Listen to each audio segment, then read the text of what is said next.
ನಮಸ್ತೆ ಎಲ್ಲರಿಗೂ ಹವ್ಯಕ ಪಾಕಶಾಲೆಗೆ ಸ್ವಾಗತ. ಇವತ್ತು ಬೇಕರಿಯಲ್ಲೇ ಸಿಗುವಂತೆ ಮನೆಯಲ್ಲೇ ಪಪ್ಸನ್ನು ಯಾವ ಥರ ರೆಡಿ ಮಾಡೋದು ಅಂತ ನೋಡ್ಕೊಂಡು ಬರೋಣ. ತುಂಬಾ ಕ್ರಿಸ್ಪಿಯಾಗಿ ಹಾಗೆಯೇ ಪದರ ಪದರವಾಗಿ ಬಂದಿದೆ. ಟೇಸ್ಟಿಯಾಗಿ ಕೂಡ ಮಾಡಬಹುದು, ಮನೆಯಲ್ಲೇ ರೆಡಿ ಮಾಡ್ಕೊಳ್ಬೋದು. ಸಂಜೆ ಎಲ್ಲ ಟೀ ಟೈಮಿಗಂತೂ ತುಂಬಾ ಚೆನ್ನಾಗಿರುತ್ತೆ ತಿನ್ನೋದಕ್ಕೆ. ಬನ್ನಿ ಫ್ರೆಂಡ್ಸ್, ಹಾಗಾದರೆ ಮಾಡೋ ವಿಧಾನನ ನೋಡ್ಕೊಂಡು ಬರೋಣ ಒಂದ್ಸಲಿ. ಫಸ್ಟ್ ಈಗ 2 ಕಪ್ ಆಗೋಷ್ಟು ಮೈದಾ ಹಿಟ್ಟನ್ನು ತಗೊಂಡು ಒಂದು ತಟ್ಟೆಗೆ ಹಾಕ್ತಾ ಇದ್ದೀನಿ. ಮೈದಾ ಹಿಟ್ಟು ಹಾಕಿದ ನಂತರ 2 ಸ್ಪೂನ್ ಆಗೋಷ್ಟು ತುಪ್ಪನನ್ನು ಕೂಡ ಹಾಕ್ತಾ ಇದ್ದೀನಿ.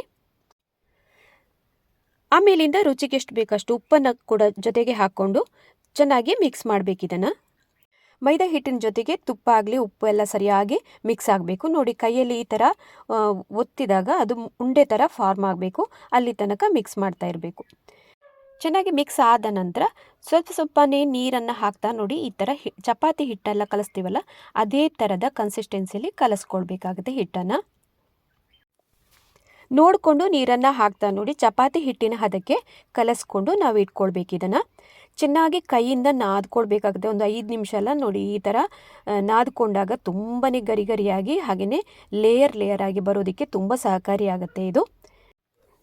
ಚಪಾತಿ ಹಿಟ್ಟಾಗಿರ್ಬೋದು, ಈ ಥರ ಪಪ್ಸ್ ಎಲ್ಲ ಮಾಡಬೇಕಾದ್ರೆ ತುಂಬಾ ಚೆನ್ನಾಗಿ ಹಿಟ್ಟನ್ನು ನಾದ್ಕೊಳ್ಬೇಕಾಗುತ್ತೆ. ಆಗ ತುಂಬ ಗರಿಗರಿಯಾಗಿ ಅಷ್ಟು ಚೆನ್ನಾಗಿ ಬರುತ್ತೆ.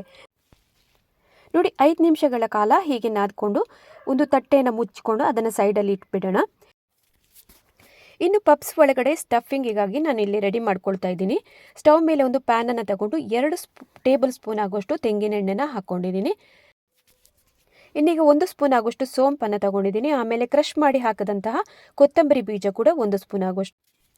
ಮುಂದಕ್ಕೆ 1 ಸ್ಪೂನ್ ಆಗೋಷ್ಟು ಜೀರಿಗೆ ತಗೊಂಡಿದ್ದೀನಿ. ಆಮೇಲಿಂದ ಪೆಪ್ಪರನ್ನು ಕ್ರಷ್ ಮಾಡಿ ಹಾಕ್ಕೊಂಡಿದ್ದೀನಿ 1 ಸ್ಪೂನು. ಇವಿಷ್ಟನ್ನು ಚೆನ್ನಾಗಿ ಬಾಡಿಸಿ ಆದ ನಂತರ ಸಣ್ಣಕ್ಕೆ ಹೆಚ್ಚಿರುವಂತಹ ಬೆಳ್ಳುಳ್ಳಿ, ಆಮೇಲಿಂದ ಸಣ್ಣಕ್ಕೆ ಹೆಚ್ಚಿರುವಂತಹ ಶುಂಠಿಯನ್ನು ಕೂಡ ಹಾಕ್ಕೊಂಡು ಚೆನ್ನಾಗೊಮ್ಮೆ ಬಾಡಿಸ್ಕೊಳ್ಬೇಕು. ಇವಿಷ್ಟು ಸರಿಯಾಗಿ ಬಾಡಿಸಿ ಆದ ನಂತರ ಒಂದು ಸ್ವಲ್ಪ ಅಷ್ಟೇ ಕರಿಬೇವನ್ನು ಸಣ್ಣಕ್ಕೆ ಹೆಚ್ಚಿಕೊಂಡು ಹಾಕ್ಕೊಂಡಿದ್ದೀನಿ. ಆಮೇಲಿಂದ ಒಂದು ಮೀಡಿಯಮ್ ಸೈಜಿದ್ದು ಈರುಳ್ಳಿಯನ್ನು ಕೂಡ ಹಾಕ್ಕೊಂಡು ಚೆನ್ನಾಗಿ ಹುರ್ಕೊಳ್ಬೇಕೀಗ. ಚೆನ್ನಾಗಿ ಬಾಡಿಸಿ ಆದ ನಂತರ ಒಂದು ಸ್ವಲ್ಪ ಅಷ್ಟೇ 1 ಸ್ಪೂನ್ ಆಗೋಷ್ಟು ಉಪ್ಪನ್ನು ಹಾಕಿದರೆ ಸಾಕಾಗುತ್ತೆ. ಆಮೇಲಿಂದ 1 ಸ್ಪೂನ್ ಆಗೋಷ್ಟು ಖಾರಕ್ಕೆ ಅಚ್ಚಕಾರದ ಪುಡಿನ ತೊಗೊಂಡಿದ್ದೀನಿ. ಆಮೇಲೆ 1 ಸ್ಪೂನು ಹಳದಿ ಪೌಡರ್. ಇಷ್ಟನ್ನು ಹಾಕಿ ನೋಡಿ ಚೆನ್ನಾಗಿ ಮಿಕ್ಸ್ ಮಾಡಬೇಕು. ಇದನ್ನು ಸರಿಯಾಗಿ ಅದು ಬಾಡ್ಕೊಳ್ಬೇಕು. ಈ ಈರುಳ್ಳಿ ಎಲ್ಲ ಚೆನ್ನಾಗಿ ಬೇಯಬೇಕದು. ಈರುಳ್ಳಿ ಎಲ್ಲ ಸರಿಯಾಗಿ ಫ್ರೈ ಆದ ನಂತರ 3 ಮೀಡಿಯಮ್ ಸೈಜಿದ್ದ ಆಲೂಗೆಡ್ಡೆನ ಮ್ಯಾಶ್ ಮಾಡಿಬಿಟ್ಟು ಹಾಕ್ತಾ ಇದ್ದೀನಿ. ಅದರ ಮೇಲಿಂದ ಬ್ಲ್ಯಾಕ್ ಸಾಲ್ಟನ್ನು ಟೇಸ್ಟಿಗೆ ಎಷ್ಟು ಬೇಕೋ ಅಷ್ಟನ್ನು ಹಾಕ್ಕೊಳ್ಬೇಕು. ತುಂಬ ಟೇಸ್ಟ್ ಚೆನ್ನಾಗಿರುತ್ತೆ. ಇವಿಷ್ಟನ್ನು ಹಾಕಿ ಆದ ನಂತರ ಸರಿಯಾಗಿ ಮಿಕ್ಸ್ ಮಾಡಬೇಕು. ಇದನ್ನು ಸರಿಯಾಗಿ ಮಿಕ್ಸ್ ಮಾಡಿ ಆದ ನಂತರ ಕೊನೆಯಲ್ಲಿ ಸಣ್ಣಕ್ಕೆ ಹೆಚ್ಚಿರುವಂತಹ ಕೊತ್ತಂಬರಿ ಸೊಪ್ಪನ್ನು ಉದುರಿಸಿ ಇನ್ನೊಮ್ಮೆ ಮಿಕ್ಸ್ ಮಾಡಿದ್ರೆ ಪಫಿಗೆ ಇರಬೇಕಾದಂತಹ ಸ್ಟಫಿಂಗ್ ಕೂಡ ನಾವೀಗ ರೆಡಿ ಮಾಡಿದ್ದಾಯಿತು. ಇನ್ನೊಂದು ಸಣ್ಣ ಬೌಲನ್ನು ತಗೊಂಡು ಅದಕ್ಕೆ 2 ಸ್ಪೂನ್ ಆಗೋಷ್ಟು ಕಾರ್ನ್ ಫ್ಲೋರನ್ನು ಹಾಕ್ತಾ ಇದ್ದೀನಿ. 2 ಸ್ಪೂನ್ ಆಗೋಷ್ಟು ಕಾರ್ನ್ ಫ್ಲೋರಿಗೆ ನೋಡಿಕೊಂಡು ತುಪ್ಪನ ಹಾಕ್ಕೊಳ್ಳಿ. 2 ರಿಂದ 3 ಸ್ಪೂನ್ ಆಗುವಷ್ಟಾದರೂ ಹಾಕ್ಕೊಳ್ಬೇಕು. ಕನ್ಸಿಸ್ಟೆನ್ಸಿ ಚೆನ್ನಾಗಿ ಅದು ನೀರು ಥರ ಕನ್ಸಿಸ್ಟೆನ್ಸಿ ಬರಬೇಕು. ಅಲ್ಲಿ ತನಕ ತುಪ್ಪನ ಹಾಕ್ಕೊಂಡು ನಾವು ಹಿಟ್ಟನ್ನು ಕಲಸ್ಕೊಳ್ಬೇಕಾಗತ್ತೆ. ನೀವು ಕಾರ್ನ್ಫ್ಲೋರ್ನ ಜಾಗದಲ್ಲಿ ಅಕ್ಕಿ ಹಿಟ್ಟನ್ನು ಕೂಡ ಹಾಕ್ಕೊಳ್ಬೋದು. ದೋಸೆ ಹಿಟ್ಟಿನ ಹದಕ್ಕೆ ಇದನ್ನು ಮಿಶ್ರಣನ ರೆಡಿ ಮಾಡಿಕೊಂಡಿರಬೇಕು. ತುಪ್ಪ ಕಡಿಮೆ ಆಯಿತು ಅಂದರೆ ವಾಪಸ್ ತುಪ್ಪನ ಹಾಕ್ಕೊಳ್ಬೋದು. ಒಂದು 2 ಸ್ಪೂನ್ ಎಲ್ಲ ಆಮೇಲಿಂದ ಹಾಕ್ಕೊಂಡಿದ್ದೀನಿ ನಾನು. ಪಫೆಲ್ಲ ಲೇಯರ್ ಆಗಿ ಬರುತ್ತಲ್ಲ, ಅದಕ್ಕೆ ಈ ಥರದ ಮಿಶ್ರಣ ನಾವು ಹಾಕ್ಕೊಳ್ಬೇಕಾಗತ್ತೆ. ಅದಕ್ಕೋಸ್ಕರ ನೋಡಿ, ದೋಸೆ ಹಿಟ್ಟಿನ ಹದಕ್ಕೆ ನಾನೀಗ ಇಲ್ಲಿ ರೆಡಿ ಮಾಡಿಕೊಂಡು ತೆಗೆದಿಡ್ತಾ ಇದ್ದೀನಿ ಸೈಡಲ್ಲಿ. ನೋಡಿ, ಕನ್ಸಿಸ್ಟೆನ್ಸಿ ನೋಡ್ಕೊಳ್ಳಿ ಒಂದ್ಸಲಿ ಯಾವ ಥರ ಬಂದಿದೆ ಅಂತ. ನೋಡಿ, ಹೀಗೆ ಬಂದಿರಬೇಕು. ಇಷ್ಟಾದ ನಂತರ ಸಾಕಾಗುತ್ತೆ. ತುಪ್ಪನ ಹಾಕೋದನ್ನು ಸ್ಟಾಪ್ ಮಾಡ್ಕೊಳ್ಬೋದು. ಇನ್ನು ಇದನ್ನು ತೆಗೆದು ಸೈಡಲ್ಲಿರ್ತೀನಿ. ಇನ್ನು ನಾವಾಗಲೇ ರೆಸ್ಟ್ ಆಗೋದಕ್ಕೆ ಇಟ್ಟಂತಹ ಮೈದಾ ಹಿಟ್ಟು ಕೂಡ ಹೇಗೆ ಬಂದಿದೆ ಅಂತ ಒಂದ್ಸಲಿ ನೋಡೋಣ. ಚಪಾತಿ ಹಿಟ್ಟಿಗಿಂತಲೂ ಸ್ವಲ್ಪ ಮೆದುವಾಗಿರುತ್ತೆ. ನೋಡಿ, ಅಷ್ಟು ಚೆನ್ನಾಗಿ ಬಂದಿದೆ. ಇದು ಸಾಫ್ಟ್ ಆಗಿದೆ. ಈಗ ಇನ್ನೊಂದು 2 ನಿಮಿಷ ಎಲ್ಲ ಹೀಗೆ ನಾದ್ಕೊಳ್ಬೇಕು. ಆಗ ಇನ್ನೂ ಸಾಫ್ಟ್ ಆಗುತ್ತೆ ಹಿಟ್ಟು. ಇನ್ನು ಚಪಾತಿ ಹಿಟ್ಟನ್ನೆಲ್ಲ ನಾವು ಉಂಡೆಗಳನ್ನಾಗಿ ಮಾಡಿ ಯಾವ ಥರ ಮಾಡ್ತೇವಲ್ಲ ಅದೇ ಪ್ರೋಸೆಸನ್ನು ಇಲ್ಲಿ ಕೂಡ ಮಾಡಬೇಕಾಗುತ್ತೆ. ಈಗ ಹಿಟ್ಟನ್ನು ಸ್ವಲ್ಪ ಹಿಂದಕ್ಕೆ ಹೀಗೆ ಟರ್ನ್ ಮಾಡಿಕೊಂಡು ಶೇಪ್ ಕೊಡ್ತಾ ಇದ್ದೀನಿ ಅದಕ್ಕೆ. ಆಗ ಇನ್ನೂ ಚೆನ್ನಾಗಿ ಬರುತ್ತೆ ಉಂಡೆ ಮಾಡೋದಕ್ಕೆ. ನೋಡಿ, 2 ಬೆರಳುಗಳ ನಡುವಿಂದ ನೋಡಿ ಈ ಥರ ಉಂಡೆಗಳನ್ನು ತೆಗೆದು ನಾವು 1 ಬೈ 1 ಇಡ್ತಾ ಬರಬೇಕು. ವಿಡಿಯೋದಲ್ಲಿ ತೋರಿಸಿರುವ ಥರ ನೋಡಿ ಹೀಗೆ ಮಾಡ್ತಾ ಬನ್ನಿ. ತುಂಬ ಸುಲಭವಾಗಿ ಚೆನ್ನಾಗಿ ಬರುತ್ತೆ, ತೆಳುವಾಗಿ ಬರುತ್ತೆ ನಮಗೆ ಮೈದಾ ಹಿಟ್ಟಿದ್ದು ಚಪಾತಿ. ಪ್ರತಿಯೊಂದು ಉಂಡೆಗಳು ಅಷ್ಟೇ ನೋಡಿ ಹೀಗೇ ಬಂದಿರಬೇಕು. ಒಂದು ಸೈಜನ್ನು ನೀವು ನೋಡ್ಕೊಳ್ಳಿ, ತುಂಬ ದೊಡ್ಡಕ್ಕೂ ಮಾಡೋದಕ್ಕೆ ಹೋಗಬಾರ್ದು, ತುಂಬ ಸಣ್ಣದು ಇರಬಾರ್ದು. ಒಂದು ಮೀಡಿಯಮ್ ಸೈಜಲ್ಲಿ ಈ ಥರ ಉಂಡೆಗಳನ್ನಾಗಿ ಈ ಥರ ಮಾಡಿಕೊಂಡು ಇಟ್ಟಿದ್ದೀನಿ ಆಲ್ರೆಡಿ.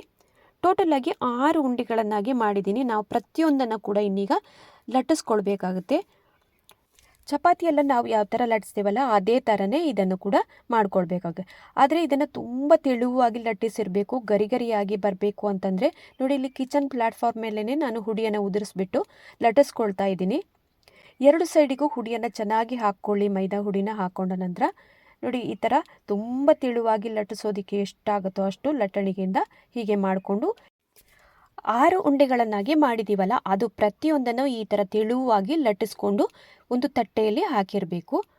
ಈಗಾಗಲೇ ನೋಡಿ ಎಲ್ಲನ ನಾನು ಅರೇಂಜ್ ಮಾಡಿದ್ದೀನಿ. ಪ್ರತಿಯೊಂದು ಚಪಾತಿಯನ್ನು ಮಾಡಿ ನೋಡಿ ಒಂದರ ಮೇಲೊಂದು ಹೀಗೆ ಹಾಕಬೇಕಾದ್ರೆ ಅಂಟದಂತೆ ಅದಕ್ಕೆ ಮೈದಾ ಹುಡಿನ ಮೇಲಿಂದ ಅಪ್ಲೈ ಮಾಡಿ ಒಂದು ಸ್ವಲ್ಪ ಸ್ವಲ್ಪ ಹಾಕ್ತಾ ಬಂದಾಗ ನೋಡಿ ಹೀಗೆ ಒಂದರ ಮೇಲೆ ಒಂದು ಹೀಗೆ ಇಡ್ತಾ ಬರಬೇಕು.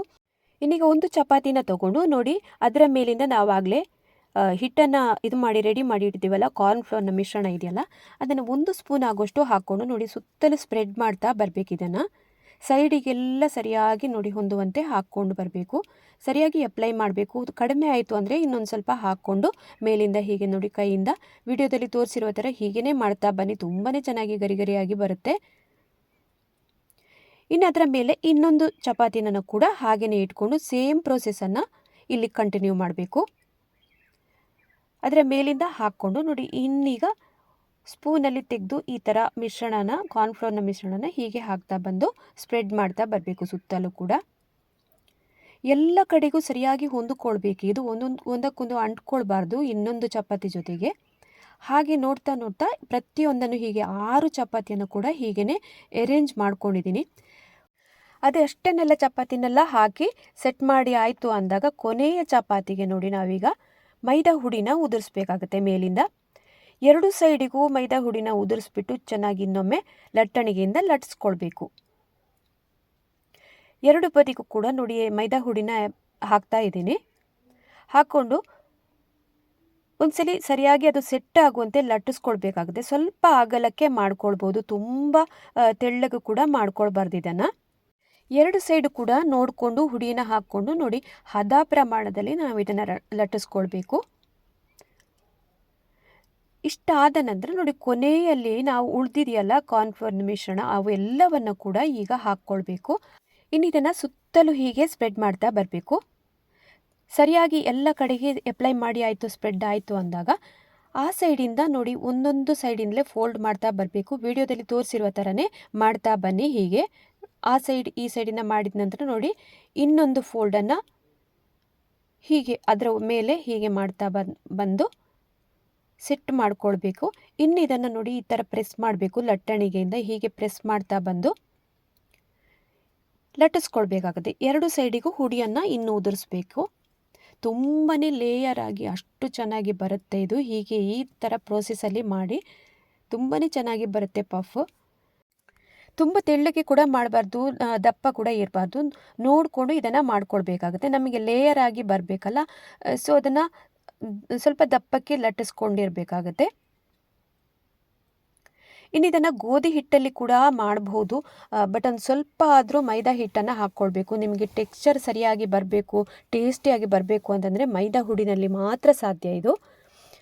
ನೋಡಿ 2 ಸೈಡು ಕೂಡ ಹುಡಿಯನ್ನು ಉದುರಿಸ್ಬಿಟ್ಟು ಈ ಥರ ಚೆನ್ನಾಗಿ ಲಟ್ಟಿಸಿದ ನಂತರ ನೋಡಿ ದಪ್ಪ ಎಲ್ಲ ಯಾವ ಥರ ಬರಬೇಕು ಅಂತ ನೋಡ್ಕೊಳ್ಳಿ ಒಂದ್ಸಲಿ. ನೋಡಿ ಇಷ್ಟು ದಪ್ಪಕ್ಕೆ ಇರಬೇಕಾಗತ್ತೆ.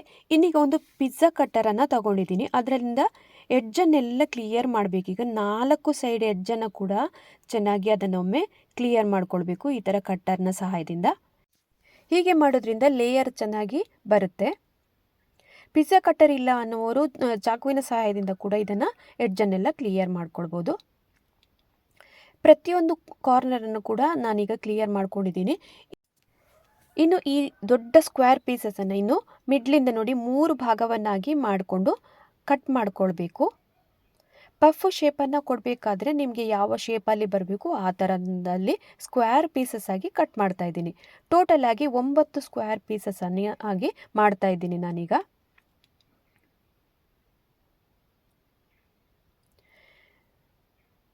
ಈ ಥರ ಪೀಸ್ ಕಟ್ ಮಾಡಿ ಆದ ನಂತರ ಒಂದ್ಸಲಿ ಅದನ್ನು ನೋಡ್ಕೊಳ್ಳಿ, ದಪ್ಪ ಎಲ್ಲ ಯಾವ ಥರ ಬರಬೇಕು ಅಂತ. ಇಷ್ಟು ದಪ್ಪಕ್ಕಾಗಿ ನಾವು ಲಟ್ಟಿಸ್ಕೊಂಡಿರ್ಬೇಕಾಗತ್ತೆ. ಈ ಥರ ಪೀಸಸ್ ಆಗಿ ಕಟ್ ಮಾಡಿ ಆದ ನಂತರ ನಾವು ಆಗಲೇ ಸ್ಟಫಿಂಗನ್ನು ರೆಡಿ ಮಾಡಿ ಇಟ್ಕೊಂಡಿದ್ದೀವಲ್ಲ, ಆಲೂಗಡ್ಡೆ ಆಮೇಲೆ ಈರುಳ್ಳಿ ಎಲ್ಲ ಹಾಕಿ ಅದನ್ನು ಸಣ್ಣ ಸಣ್ಣ ಬಾಲ್ ಥರ ಮಾಡಿಕೊಂಡು ಪ್ರತಿಯೊಂದು ಪೀಸ್ಗಳ ಮೇಲೆ ಹೀಗೆ ಇಟ್ಕೊಂಡು ಬರಬೇಕು. ಇನ್ನು ಮಸಾಲ ಸ್ಟಫಿನ ಸೈಡಿಂದಾಗಿ ಸ್ವಲ್ಪ ಅಷ್ಟೇ ನೀರನ್ನು ಅಪ್ಲೈ ಮಾಡಬೇಕು. ಹೀಗೆ ನೀರನ್ನು 2 ಸಲ ಅಪ್ಲೈ ಮಾಡಿ ಆದ ನಂತರ ಫೋಲ್ಡ್ ಮಾಡಬೇಕು. ನೋಡಿ, ಈ ಥರ ವಿಡಿಯೋದಲ್ಲಿ ತೋರಿಸಿರೋ ಥರ ಹೀಗೆ ಫೋಲ್ಡ್ ಮಾಡ್ತಾ ಬಂದು ಸೈಡಿಂದಾಗಿ ಮಸಾಲೆ ಎಲ್ಲ ಸ್ಟಫಿಂಗ್ ಎಲ್ಲ ಇದೆಯಲ್ಲ ಅದರ ಸೈಡಿಂದಾಗಿ ನೋಡಿ ಈ ಥರ ಪ್ರೆಸ್ ಮಾಡ್ತಾ ಬಂದಾಗ ಗಮ್ ಥರ ಅದು ಸೆಟ್ಟಾಗಿ ಕೂತ್ಕೊಳ್ಳುತ್ತೆ. ಇನ್ನು ಎಡ್ಜನ್ನೆಲ್ಲ ಹಾಗೆಯೇ ಫ್ರೀಯಾಗಿ ಬಿಟ್ಟಿರಬೇಕು. ಅದಕ್ಕೆ ಸ್ವಲ್ಪನೂ ನೀರನ್ನೆಲ್ಲ ಹಾಕದೆ ಹಾಗೆಯೇ ಇಟ್ಟಿರಬೇಕು. ಲೇಯರ್ ಆಗಿ ಬರುತ್ತೆ ಅದು. ಮಸಾಲೆ ಎಲ್ಲ ಹಾಕಿದ್ದೀವಲ್ಲ ಅದರ ಸೈಡಿಂದ ಮಾತ್ರ ಈ ಥರ ಪ್ರೆಸ್ ಮಾಡ್ತಾ ಮಾಡ್ತಾ ಪ್ರತಿಯೊಂದನ್ನು ಕೂಡ ಹೀಗೇ ರೆಡಿ ಮಾಡಿ ಇಟ್ಕೊಳ್ಬೇಕು. ಸೇಮ್ ಇದೇ ವಿಧಾನದಲ್ಲಿ ನಾನು ಈಗಾಗಲೇ ಎಲ್ಲನ ರೆಡಿ ಮಾಡಿ ಇಟ್ಕೊಂಡಿದ್ದೀನಿ. ಪ್ರತಿಯೊಂದನ್ನು ಕೂಡ ಹಾಗೆಯೇ ಸೆಟ್ ಮಾಡ್ತಾ ನೋಡಿ ಎಡ್ಜನ್ನೆಲ್ಲ ಹೀಗೆಲ್ಲ ಕ್ಲಿಯರ್ ಮಾಡ್ತಾ ಸೈಡ್ ನಾವೇನು ಕಾರ್ನರ್ ಎಲ್ಲ ಇದೆಯಲ್ಲ ಅದನ್ನೆಲ್ಲ ಮುಟ್ಟೋದಕ್ಕೆ ಹೋಗಬಾರ್ದು. ಜಸ್ಟ್ ಹಾಗೆಯೇ ಫ್ರೀಯಾಗಿ ಬಿಟ್ಟು ಅದನ್ನು ಎಣ್ಣೆಯಲ್ಲಿ ಕರೆದಾಗ ತುಂಬ ಪದರವಾಗಿ ಚೆನ್ನಾಗಿ ಬರುತ್ತೆ. ಇನ್ನು ಸ್ಟವ್ ಮೇಲೆ ಎಣ್ಣೆನ ಆಗಲೇ ಕಾಯೋದಕ್ಕೆ ಇಟ್ಟಿದ್ದೀನಿ. ಎಣ್ಣೆ ಕಾದ ನಂತರ ನೋಡಿ 1 ಬೈ 1 ಹೀಗೆ ಹಾಕ್ತಾ ಬಂದ್ರಾಯಿತು. ಮೀಡಿಯಮ್ ಉರಿನಲ್ಲೇ ಇಟ್ಕೊಂಡು ಇದನ್ನು ಬೇಯಿಸಬೇಕು. ನೋಡಿ, ಎಣ್ಣೆನ ಈ ಥರ ಮೇಲಿಂದ ಹೀಗೆ ಹಾಕೋದ್ರಿಂದ ತುಂಬ ಚೆನ್ನಾಗಿ ಬರುತ್ತೆ, ಉಬ್ಬಿಕೊಂಡು ಬರುತ್ತೆ ಸೈಡೆಲ್ಲ.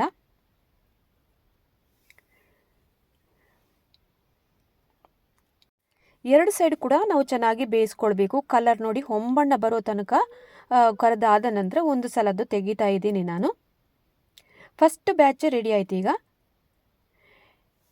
ಇನ್ನೀಗ 2ನೇ ಸಲದ್ದು ಕೂಡ ಹಾಗೆಯೇ ನಾವು ಹುರ್ಕೊಳ್ಬೇಕಾಗತ್ತೆ. ಡೀಪ್ ಫ್ರೈ ಮಾಡಬೇಕು. ಇದನ್ನು ಮೀಡಿಯಮ್ ಉರಿನಲ್ಲೇ ಇಟ್ಕೊಂಡು ಹುರ್ಕೊಳ್ಬೇಕು.